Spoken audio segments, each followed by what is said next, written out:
Terima kasih Anda masih bersama kami pemirsa. Kami ucapkan selamat menunaikan ibadah sholat maghrib untuk wilayah Kota Mataram dan sekitarnya. Selanjutnya pemirsa, untuk mengetahui seperti apa perkembangan penerapan pemeriksaan di pintu masuk Kota Mataram dan perkembangan terkini kasus COVID-19 di Nusa Tenggara Barat. Berikut kita ikuti laporannya dari reporter Fahrul Rozi sore tadi pasca pengumuman resmi Satgas Pusat Penanganan COVID-19. Melaporkan langsung dari Mataram, Nusa Tenggara Barat. Saat ini saya sudah berada di salah satu pintu masuk menuju Kota Mataram, satu dari 7 pintu masuk menuju Kota Mataram. Tepatnya saat ini saya berada di Jalan Bypass Bandara Internasional Lombok menuju ke Kota Mataram.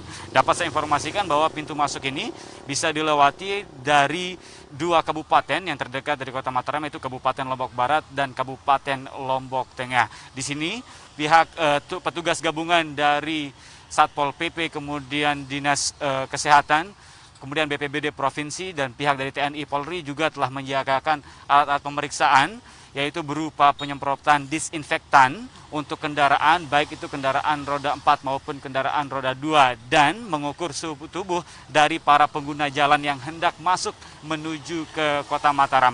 Langkah ini dilakukan oleh pemerintah Kota Mataram sebagai salah satu langkah untuk mencegah penyebaran COVID-19 di ibu kota Provinsi Nusa Tenggara Barat ini.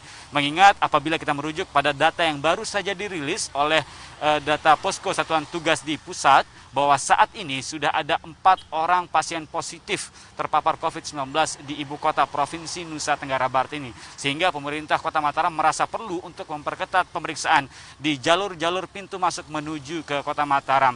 Dan tentunya pemerintah Kota Mataram juga terus berupaya untuk melakukan langkah lain dalam rangka mencegah penyebaran COVID-19 di Kota Mataram.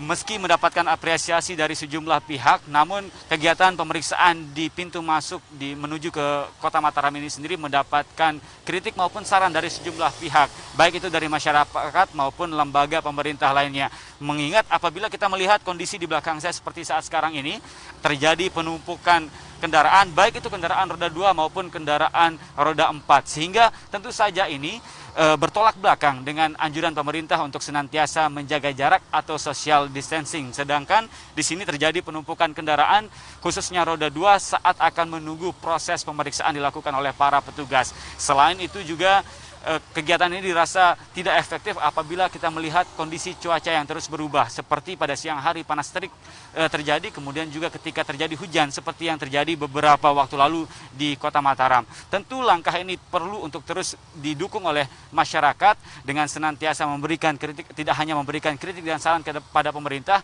akan tetapi juga langkah nyata dari masyarakat yang ada di Kota Mataram maupun di Nusa Tenggara Barat sendiri dengan gencar secara mandiri memberlakukan pola hidup sehat dan senantiasa melaksanakan social dan physical distancing untuk menekan penyebaran COVID-19 di Kota Mataram maupun di Nusa Tenggara Barat. Fajri Dewinta dan pemirsa, terakhir kami informasikan berdasarkan data yang dirilis oleh Posko Satuan Tugas Penanganan COVID-19 di pemerintah pusat, bahwa hingga dengan pukul 5 waktu Indonesia bagian tengah tadi atau sekitar 1 jam yang lalu, sudah ada penambahan 1 orang pasien positif terpapar COVID-19 di Provinsi Nusa Tenggara Barat. Sehingga dengan hari ini Jumat 3 April 2020 sudah ada 7 orang di Nusa Tenggara Barat yang dipastikan positif terpapar COVID-19. Demikian laporan kami langsung dari Mataram, Nusa Tenggara Barat. Kembali ke studio.